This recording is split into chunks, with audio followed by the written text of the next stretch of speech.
Hello, beauties. Let's talk about money, power, and sex for the spiritual woman, for the spiritual leader, the healer, the empath, the psychic, the guide. This is such a powerful topic. What I'm called to first is to recognize that the root is where the money and the housing of our sense of security, our grounding, our connection with Earth. I'm getting a call from my former hubby.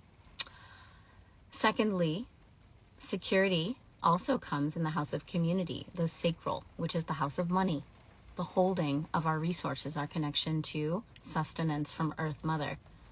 Thirdly, power, solar plexus, identity, the center of our will. These are all so core and so dense in terms of the energy system goes. Like, these are our lower chakras, right?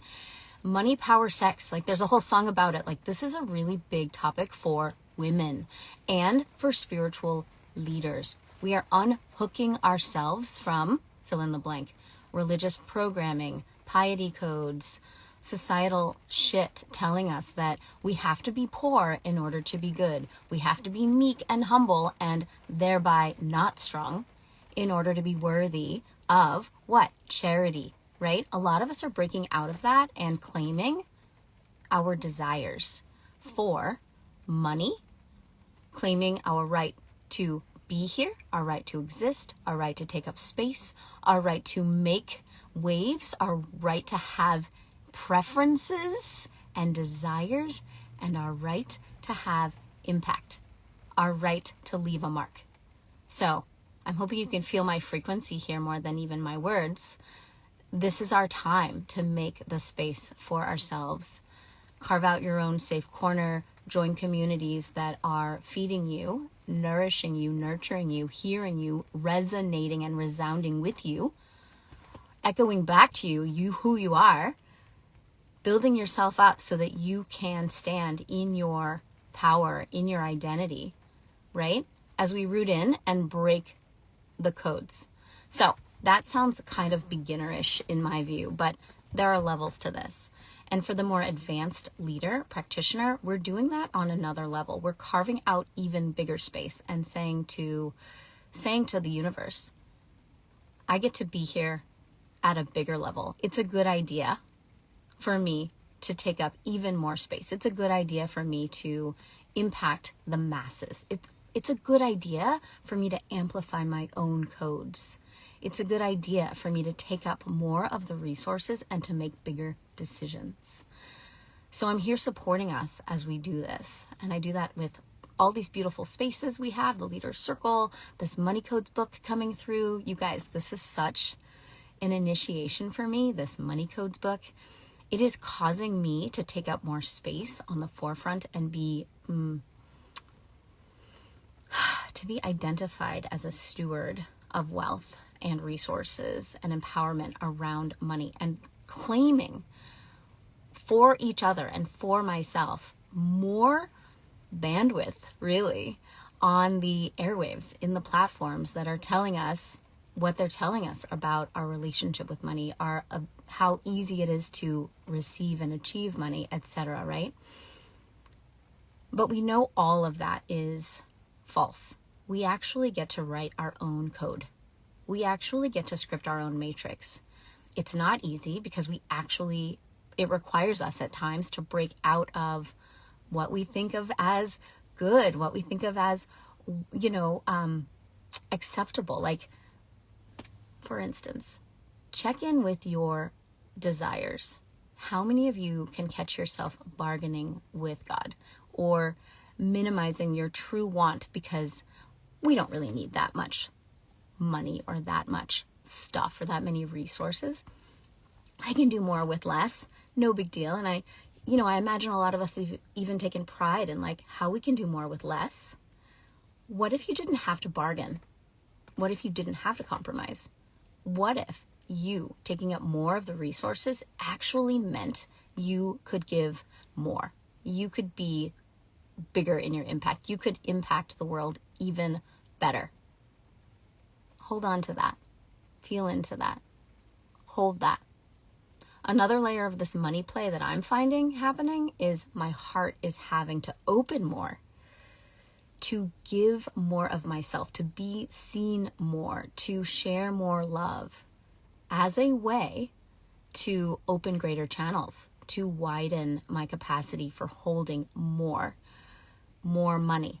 More money is more love. More money is more energy. Can I widen my channels to flow more energy, to flow more power through them? Solar plexus, tapping back in, money, power, sex.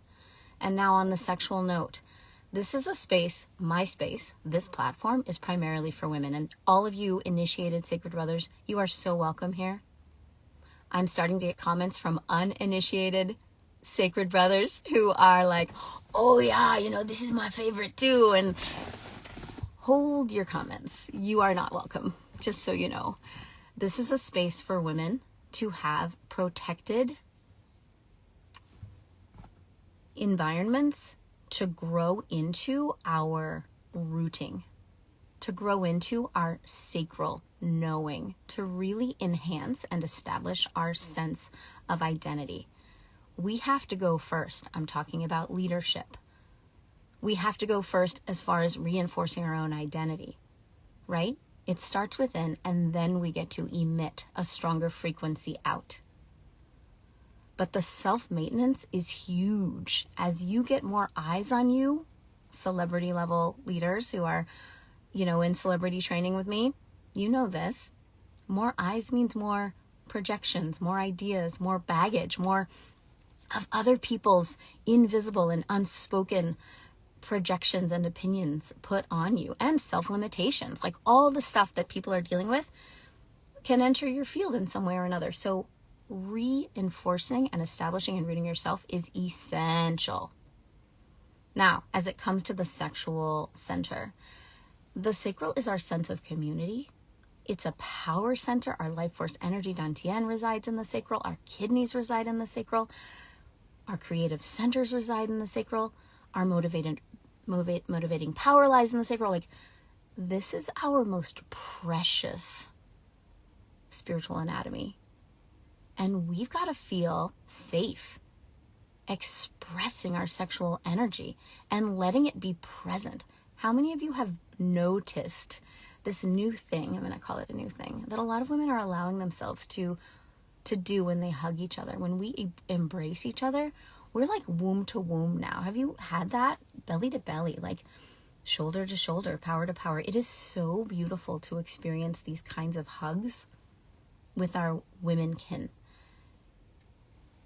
There's a mirroring and a co-amplification happening when we can pause and be present in this very sensual, very present, very kind of a way.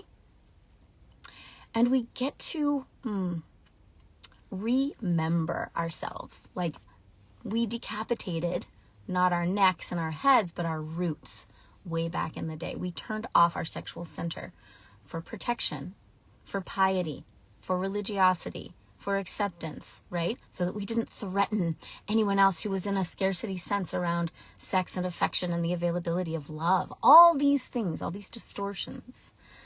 But in order for us to claim the money, in order for us to be in our wealth stability, we get to turn that back on.